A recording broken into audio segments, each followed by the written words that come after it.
নামাজ পড়ছে একজন ব্যক্তি, সে আল্লাহর সাথে সরাসরি কথা বলছে, তার পাশে কথা বলা জায়েজ নেই। এমনকি নামাজরত ব্যক্তির পাশে কোরআন তেলাওয়াত করাও জায়েজ নেই।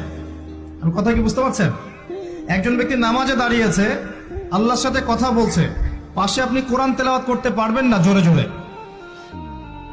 মনে মনে করতে হবে, করতে চাইলে মনে মনে করতে হবে।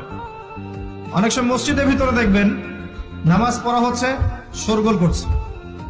নবী সাল্লাল্লাহু আলাইহি ওয়াসাল্লাম বলেছিলেন, আখিরুজ জামানে, তিরমিজিতে আছে হাদিসটা, আখিরুজ জামানে ইসলামের নামটুকু থাকবে, ইসলামের প্রকৃত বিষয়গুলো থাকবে না। কোরআনের মাসহাফ থাকবে, যে মাসহাফ, কোরআনের মাসহাফটা থাকবে, এর শিক্ষাগুলো থাকবে না। মসজিদগুলো হবে চাকচিক্যময়, কিন্তু মসজিদ হবে হেদায়েত শূন্য। আর চতুর্থ লাইনটা আরো ভয়ঙ্কর।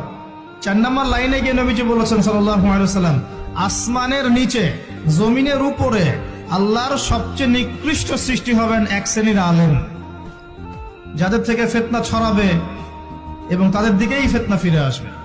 তিরমিজির মধ্যে হাদিসটা আছে, যে কোনো আলেমকে জিজ্ঞাসা করেন এটা কোন শ্রেণীর আলেম, এটা বোঝার জন্য আপনার পিএইচডি করার দরকার নাই। যারা দিনকে দুনিয়ার বিনিময়ে বিক্রি করেছে তারাই সেই শ্রেণীর আলেম। যারা সত্য কথা বলতে ভয় পেয়েছে তারাই সেই শ্রেণীর আলেম।